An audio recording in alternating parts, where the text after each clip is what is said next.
Minútky o zdraví. V minútkach o zdraví bude dnes reč o autoimunite. Viac nám o nej povie doktor Jan Biely, kandidát vied z Nového Mesta nad Váhom, kde pôsobí ako lekár endokrinológ.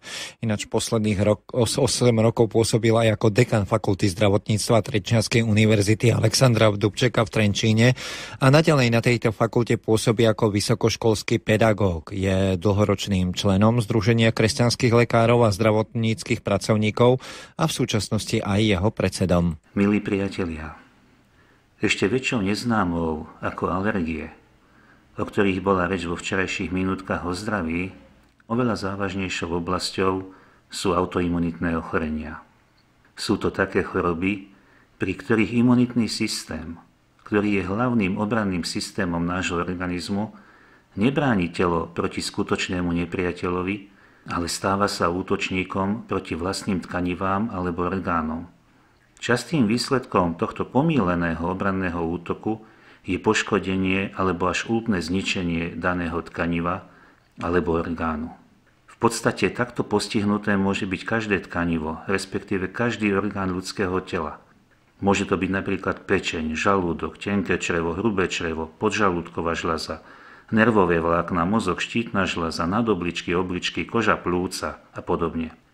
Pre lepšie pochopenie autoimunitných ochorení si najskôr povieme, čo je imunita.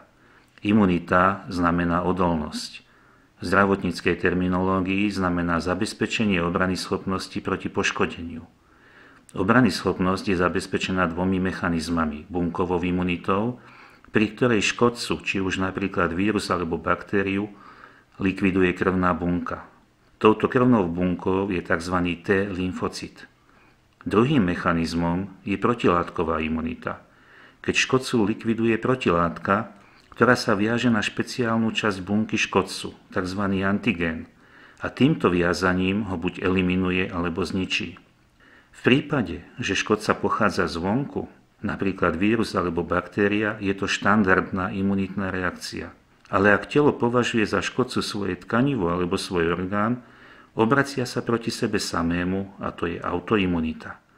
Autoimunitné ochorenia sú dominantne spôsobené práve poruchou tejto protilátkovej reakcie. Prečo sa tak deje?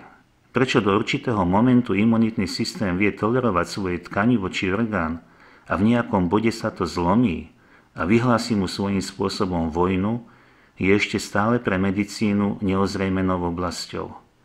Len pre ilustráciu, doteraz bolo udelených viac ako 20 lekárom a výskumníkom Nobelová cena pre medicínu práve za práce z oblasti imunológie. Poznáme už celkom dobre imunologické a imunopatologické mechanizmy imunitných reakcií, ale špecifická príčina vzniku spomínaného autoimunitného postihnutia ostáva neznámou.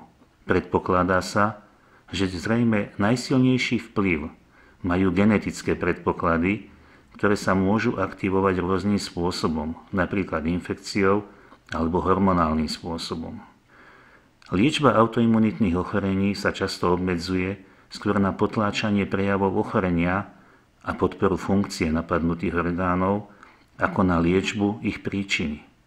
Medicínska veda však ide stále vpred a prichádza s novými možnosťami liečby aj pri týchto doposiaľ nevyliečiteľných ochoreniach. A neostáva nám iné ako veriť, že aj vďaka nim sa podarí zmierniť utrpenie pacientov k duchu biblického príslovia: zver svoje diela Hospodinovi a podaria sa tvoje zámery.